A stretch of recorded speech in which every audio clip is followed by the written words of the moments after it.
What is AI to you? The ability to predict the future. When we talk about AI, especially in the financial ecosystem, what are the things that is most exciting to you at this current stage and junction that we are in? The most interesting thing for me, especially, is getting more people into the financial system, right? I think right now banks are pretty imperfect, right? Let's say a very high bar to get people into the system and then keep them in, and then make sure that they stay in healthily, right? So I think a lot of that's in communication. So super excited about LLMs. How does the time after 5 years look to you today? Everything's going to be hyper-personalized in terms of websites, apps, like all the things that we're doing now to be able to look for information. You should just be able to talk to an AI and it'll just pull up all those things for you, right? And you can have that conversation. And maybe it'll display like, a bar chart or a table of options or something. But generally speaking, the way we interact with computers is going to be very different, probably in 3 years. Hey, hi, nice to have you here. For the benefit of the audience, could you please introduce yourself? Hi, everybody. I'm Carlo Almendral. I'm the Chief AI Officer for a company called Boost Capital. We do chat-based onboarding for financial institutions all over Southeast Asia, mostly Cambodia, but we're going into the Philippines and Indonesia as well. Very interesting. You spoke about AI, the golden word of the millennium. What is AI to you? I mean, when I talk about AI with research, and for background, I used to teach this in the U.S., and I started a nonprofit in the Philippines that teaches this as well. When we talk about intelligence, it's a very specific definition, right? So basically, the ability to predict the future. So artificially, how can we predict the future? Right, true. So right now, if you think about AI as it is right now, it can predict maybe 5 minutes into the future, right? But not even that far. Yeah. So we're not that intelligent yet with AI, but that's kind of how I think about AI. Do you think it's just prediction or also reasoning? You have to reason to predict the future, right? So if you've never seen the sunset ever, but you saw the sunset setting in the west 10 times, you could reason your way into saying like the sunset is always in the west, right? So if you can't reason, you can't really predict that well. Right. When we talk about AI, especially in the financial ecosystem, what are the things that is most exciting to you at this current stage and junction that we are in?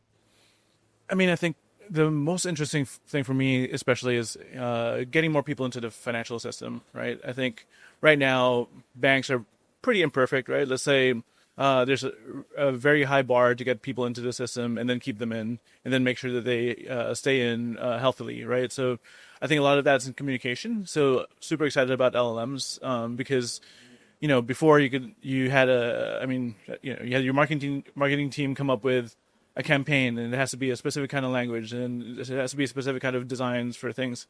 Now you could have this for, every state in India, every group of people everywhere, right? And then in their language, in the colors that they like all these things that you could hyper-personalize now that you couldn't do before.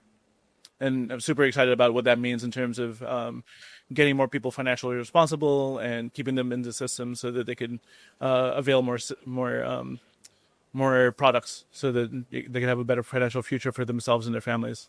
Very interesting. Now, when you say they can have a better future, I'm understanding that you're obviously talking about the entry barrier, but there's also a retention, challenge that banks face. That how do I retain the next generation of customers who are going to join me, and why would they choose my bank? So, is there any very interesting use case of AI that you've come across specific to the banking arena, where you think that transformation is happening and it's happening at a great scale? Nothing at great scale yet that's happening on the consumer side, right? Because there's just more risk when you have the AI interface with consumers. Obviously, there's JP Morgan who's training all of their employees to be prompt engineers, basically. And there's a lot of banks who have started to implement OpenAI or whatever LLM to do customer service. But I think there's still a lot of risk there that's kind of unknown.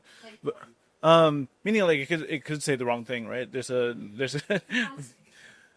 yeah, or like a lot of the AI is just as good as as the context you've given it, right? So if you haven't given it enough context, if you didn't give it the right prompts, it's not a hallucination if you didn't tell it not to do something, right? So like for example, there's a financing company in the U.S. who finances car loans, and this customer was able to buy a $50,000 SUV for $1 because it was able to negotiate it, right? So there's still a little bit of these nuances, but I think at scale, probably the most responsible way to do this, and I'm talking about this in terms of like fiscal responsibility and ethical responsibility, is to have it so that the AI is supplementing your workforce.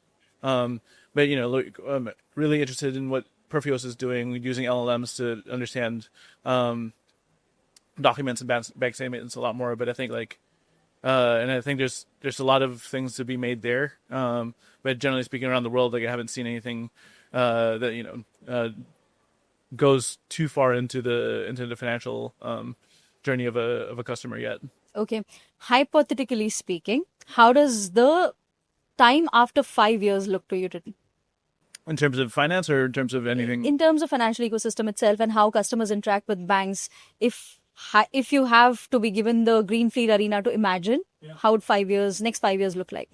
I mean, I think it's hard to imagine hyper-personalization, but that's kind of where we're going, right? Meaning like right now we have, let's say in marketing and sales, we have very blunt tools to understand and to speak with customers, right? We say, okay, you're in your 20s in Bangalore, we should talk to you this way, right?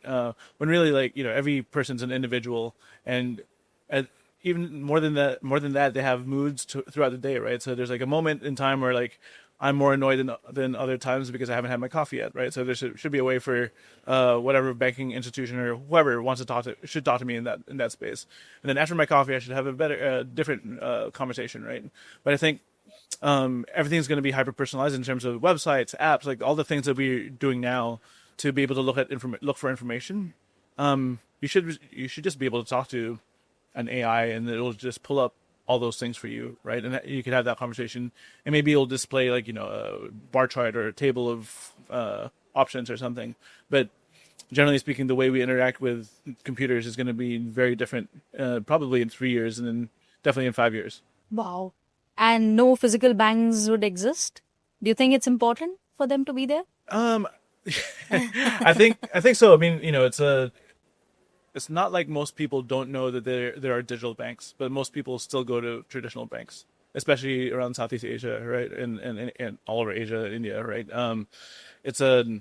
I think there's still a level of trust that people have with being able to go somewhere and yell at a human, right. I think there's still that luxury that people like, but I think it's going to be there, but not as a main thing, right. So let's think about ATMs when they were introduced in the 70s or something, right? It didn't replace the tellers. It just had the things that you did with a teller was very different from just the transactional stuff you could do with an ATM.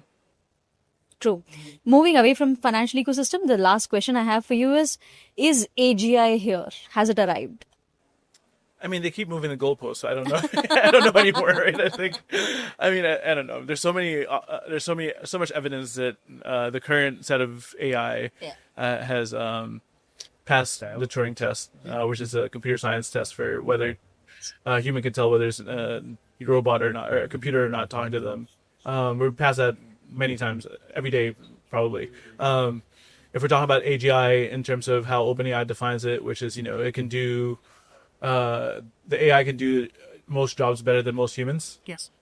Depending on how you quantify most humans, right? Like if you're saying, like, can it sell better at a retail space? Like maybe, probably, because I go to a lot of retail shops where there are humans there. They're not good at selling anything.